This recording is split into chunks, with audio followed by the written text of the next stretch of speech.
IVF చికిత్సలో 25% భారీ discount, free doctor consultation, free ultrasound scan, logo launch, Andro max advanced male infertility centre ను కూడా ప్రారంభించారు.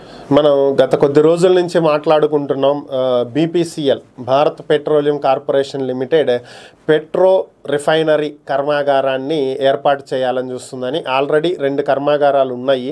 So మరొక రిఫైనరీని ఏర్పాటు చేయాలని చూస్తుందని, దాన్ని ఏపీకి తీసుకురావాలని ఏపీ అధికారులు తీవ్రంగా ప్రయత్నిస్తున్నారని మాట్లాడుకోవటం జరిగింది. అయితే ఇటీవల ఢిల్లీ పర్యటనకు వెళ్ళినప్పుడు చంద్రబాబు నాయుడు అక్కడ కేంద్ర మంత్రులతో మాట్లాడినటువంటి నేపథ్యంలో బీపీసీఎల్ రిఫైనరీని ఏపీకి కేటాయిస్తాము అని చెప్పి కూడా అక్కడ ఒప్పుకున్నారు అని చెప్పి మనం మాట్లాడుకున్నాం. ఈరోజు దానికి సంబంధించి ఒక అడుగు ముందుకు పడింది. బీపీసీఎల్కి సంబంధించినటువంటి చైర్మన్, సిఈఓ వీళ్ళంతా ఈరోజు విజయవాడకు వచ్చారు.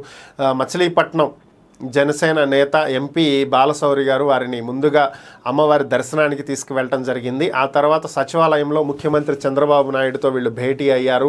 మచిలీపట్నం తీరంలో ఈ రిఫైనరీని ఏర్పాటు చేయనున్నట్లుగా వీళ్ళు తెలియజేయటం జరిగింది. మొత్తం 60,000 కోట్ల రూపాయల పెట్టుబడులు ఈ మచిలీపట్నంలో ఏపీలో వాళ్ళు రిఫైనరీ ఏర్పాటు చేయడానికి పెట్టబోతున్నట్లుగా ప్రకటించడం జరిగింది. 4 ఏళ్లలో రిఫైనరీని పూర్తి స్థాయిలో అందుబాటులోకి తీసుకొస్తారు. మొత్తం 25,000 మందికి ఉపాధి లభించే విధంగా ఏర్పాట్లు చేస్తున్నట్లుగా తెలుస్తుంది. సో ఒకేసారి ఏపీకి ఇంత భారీ పెట్టుబడి రావటం అనేది ఇప్పుడు ప్రస్తుతం ఉన్నటువంటి ప్రభుత్వానికి ఇది ఒక పాజిటివ్ వైబ్ అవుతుంది. మచిలీపట్నం గతంలో బందర్ అని కూడా పిలిచేవాళ్ళు దీన్ని బ్రిటిష్ కాలంలో. సో మొత్తానికి ఒక బంపర్ ఆఫర్ బందర్కి వచ్చిందని అయితే అనుకోవాలి.